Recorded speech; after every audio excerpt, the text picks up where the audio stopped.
MC the breakout meeting today. This is something that I've been looking forward to like whole career here. So let me see. What a great event, right? What a great event. Whose first Wealth Bowl is this? That's what's up. All right, good. What about second Wealth Bowl? Third. She's fired up. She's definitely fired up. All the time, Awesome. baby! That's what's up. Babe, give me the book yet. I got too hyped up, I forgot my book. Alright, 1 second. Alright, what about fourth time back, Wealth Bowl. Make some noise. Man, I'm so excited. There we go. What about five times back? Fifth Wealth Bowl. No? One guy. Can't hear you. What about six? Only the strong survive. That's right. That's true. What about seven? Seventh time. Keep going. 8. 9.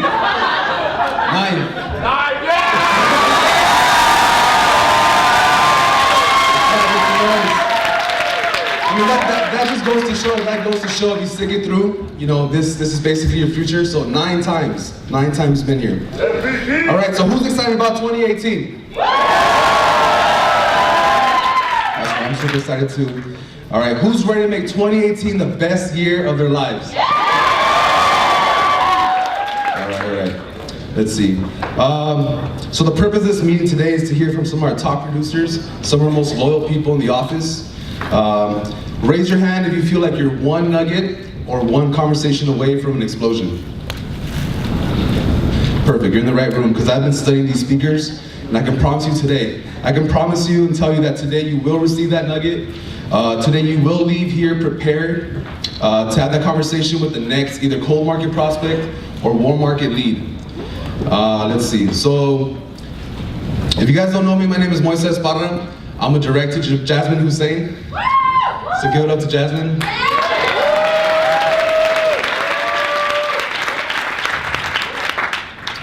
I've been in the business for a little under 5 months now. I come from the medical field. I used to be an optician.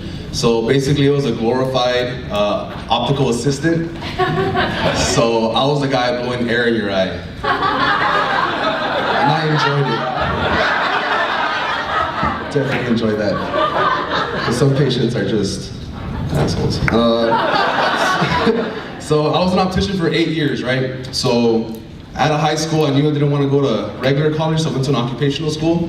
And I was promised a $15 wage at an occupational school in exchange for $30,000 in debt, or student loans, right? So we've all been sold the dream before. All our lives, people have been selling this dream. So the dream that I was sold when I was young was go to school, show up. First of all, you gotta show up. You gotta get good grades. You gotta get a diploma, right? So you can get a good job with good pay and have a good life. No one really ever sells you on having an extremely amazing life. So I signed up for that.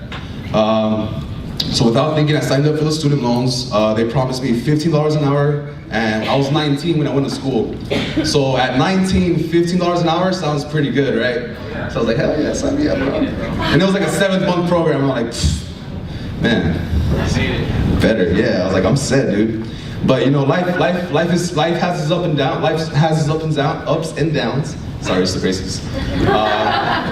But life has a way of kind of like, sometimes out of nowhere, it'll grab you by the ankles, hold you up upside down, shake every penny out of your pocket, and then slap you right back down on your face, just for no reason, just because, life is messed up like that. So 6 months before my 21st birthday, my son was born, okay? So, give it up for my son. Talk about duplication, right? That's how you duplicate. That's how you get wide. That's how you build a legacy, So 6 months before my 21st birthday, which means I didn't get a turn up when I was 21, I had to stay home and be a dad for like 4 years, which was fun, right? Everything prepares you for your next moment in life, right, I guess. So remember, I was promised a $15 an hour wage. So when I got out of school, they started me at minimum wage. So $30,000 in debt for a minimum wage job. So that diploma didn't mean anything. So a lot of people find themselves in this situation, which is you go to school, you're taught an ancient method, an ancient way of doing things, and when you get in the real world, it's nothing like that. So you can't apply it. They taught me how to hand cut like lenses with your hand. They taught me how to do math equations to make sure the light's bending a certain way. When I got to the field, everything was computerized. So everything I learned was like worthless. But I guess you gotta learn from the bottom to get up or something. But yeah, it was a complete lie. It was a complete lie. But then luckily, after 8 years of struggling and working my way up, I was making about $50,000 to $60,000 a year, full benefits. And I was really comfortable. I was the definition of fat and happy. I'm still fat and I'm still happy, but I'm even more happy now than I'm WFG, right? And then, more to love, right, Juan? More to love. My tailor's rich.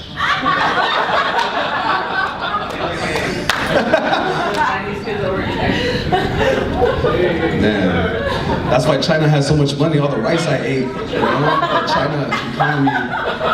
No? That's not a good joke? Okay. And then luckily, by the grace of God, my beautiful girlfriend Maggie introduced me to the business.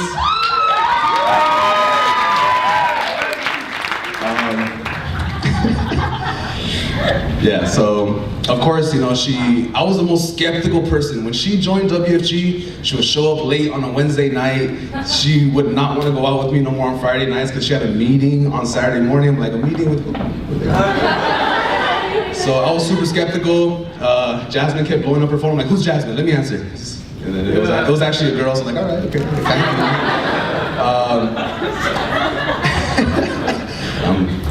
Yeah, that's me. After I joined like July 12th was the day I got coded. July 12th, then I did my first 10 KTPs in about a week and a half. And then we recruited, I was our first recruit. And since then to now, we recruited about 33 people, which is good, but it's just growing pains, right? Growing pains is the way you gotta learn the ropes, do it the correct way, which is something that Eric always preaches. But September 1st, after convention, this is the power of big events. So there's a lot of sayings in WFG, run the numbers, know the numbers.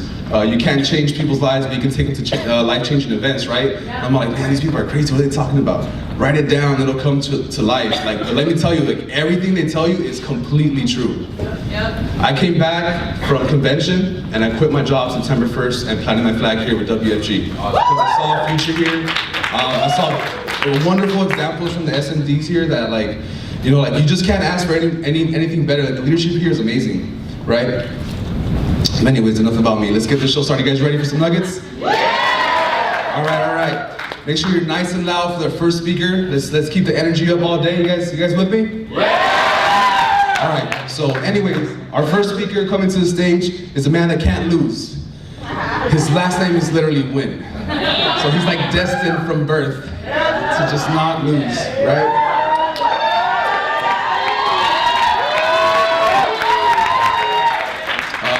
There's a lot of times where we have a super and a lot of guys kind of sneak into the back of the presentation to kind of listen to Eric speak, but man, if I find out this guy's giving script class, I run into script class. This guy fires me up all the time. I love this guy. He has an amazing story. He's also from like East LA area, right? Monterey Park. Exactly. It's like the Asian side of East LA, you know? Anyways, please give it up for our Senior Marketing Director, Jeffrey Wynn.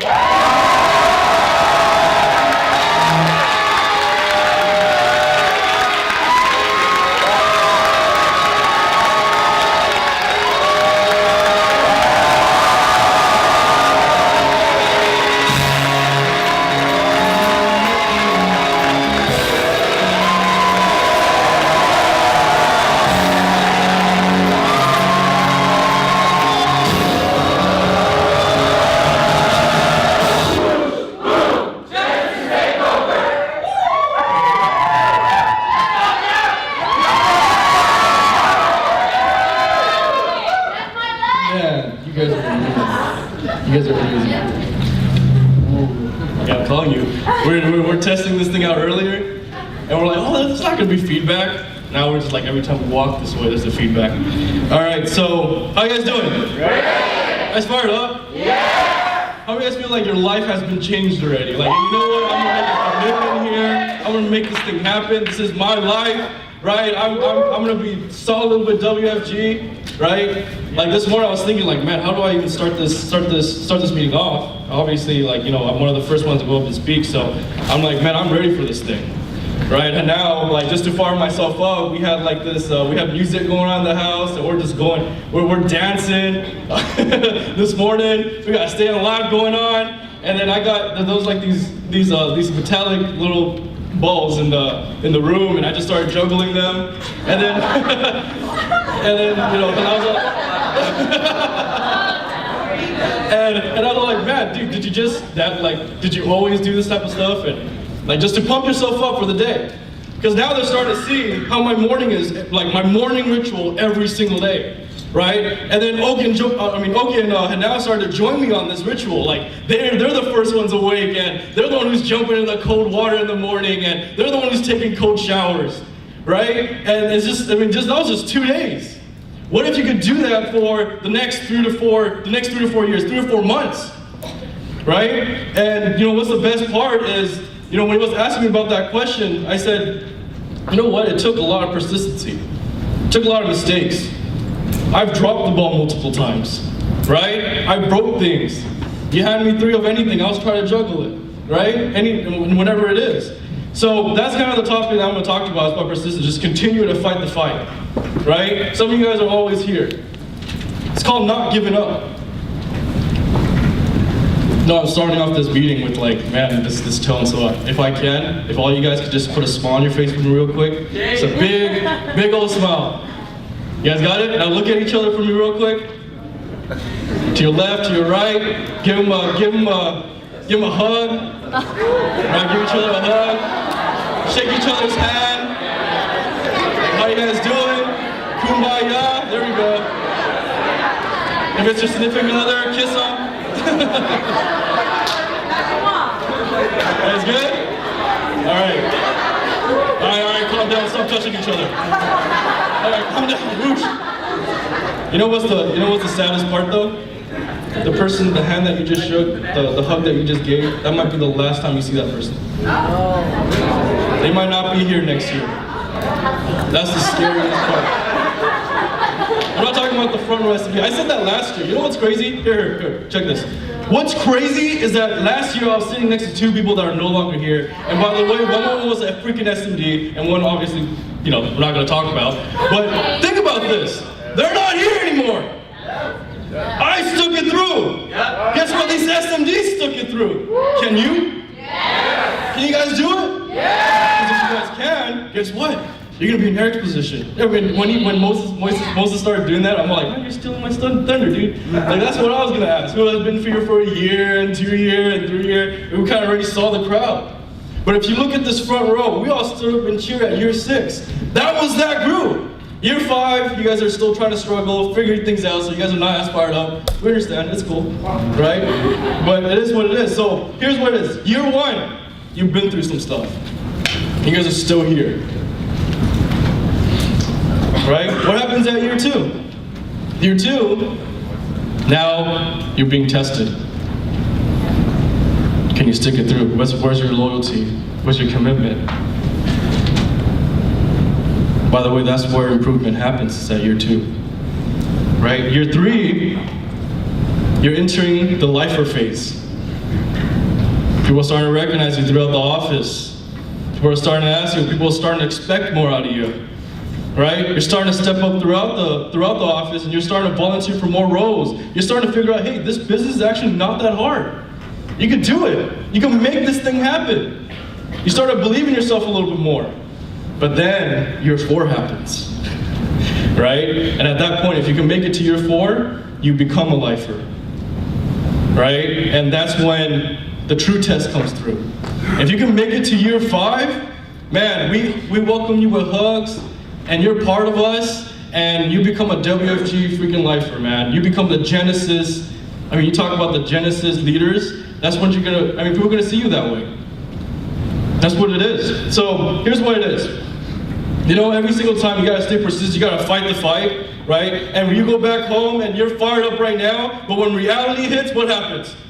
Your energy starts low, right? And that's when most people get hit. Because you're at your high right now. You're gonna go through this event, tonight's gonna be amazing, we're gonna dance it up, we're gonna party it up, and then you go back home, and then reality hits.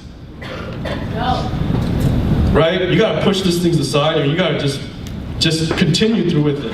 Right? Push through, max out. Yeah. Right? Because here's what it is. Hey, you know the lights that are on right now, right? Thomas Edison. Someone told him that, this is crazy. Think about it. Entering a room and we're not using fire as light. We're actually using through like some sort of electric current or wherever it may be to produce light right now. You're able to see because of this guy that took 10,000 tries just to get one light bulb going. Did he fail many times? Yes. Would you be willing to fail 10,000 times in order to make it? Yes. Right? Think about the Wright brothers trying to create flight. Imagine going on the street and then someone saying, "Hey, you know what? Oh, what do you do for a living?" "Oh, I create like this mobile whatever it might be," and then it takes off and one day humans are gonna fly. They're gonna tell you, "Dude, shut the F up," right? Like go back to dreamland. Humans are not gonna fly. But guess what? They didn't think so. Bill Gates, right? Now there's a computer in almost every single house. We're using his softwares, right? Steve Jobs, same thing. You think about all these great leaders, they kept on going, they kept on pushing in spite of, right? They kept on going no matter what happened, they pushed through and they did their best to make it. Am I correct? Yeah. But the thing is, can you guys do it? That was the biggest question, because a lot of times you say yes now, but when a struggle comes your way, you run up to your upline and you're like, "Hey, you know what, this is what's going on." But yet when we tell you to do something, you don't apply it. Are you guys willing to apply it? Yes? Okay. So here's what it is. If you are willing to do what you gotta do, right? And you go back home and there's disappointment, the first thing you gotta do is believe. That's number one. This is what's gonna help you get through the whole thing. You gotta believe in yourself. You gotta believe that you're gonna make it. If you're not gonna make it, then hey, you know what? This is not gonna happen for you. Next thing is, you gotta know that you're different. Do you feel like you're cut from a different cloth? Right? And last but not least, are you willing to make the sacrifice in order to get to that next level? Because that sacrifice is everything. Because one day, you know what's the best part? All these struggles that you're going through, all this crap that you guys are going through right now, one day we're gonna sit down and we're gonna laugh about it. Seriously, you're gonna sit down with me and we're like, "Hey, remember those times where we used to do this, and we used to do that?" And we're just saying, "Hey, you know what? This is the beginning. That was the beginning. This is when my turning point was. This was my breakthrough." How many of you guys feel like you guys had a breakthrough today? Well, not just today, but yesterday or the day before, right? You guys made some big decisions. Every day. Right? Breakthrough every single day. But here's what it is. The breakthrough is not a matter of years, it's a moment in time. If you guys can have a breakthrough, a moment in time, you guys can make this thing happen. Because to hit SMD, right, it didn't take me 2 to 3 years to get there. It took me, when I made that decision, by the way, it was at a Walpole where I made the decision, and then 6 months later, SMD happened. Right? Some of the people, for example, the people that became successful, like for example, moving to America. My parents, it was a moment in time of a decision where they talked to somebody and says, "You know what, we're not gonna raise our family here." So my dad left everything behind just to come to America. You know, I'm planning to do a lot of different things in this country. Right? We're gonna make this thing happen. You guys know some of the reasons why I'm here. And you know, it's not just for selfish reasons. I wanna give back to the community as much as possible. You guys with me on that? Yeah.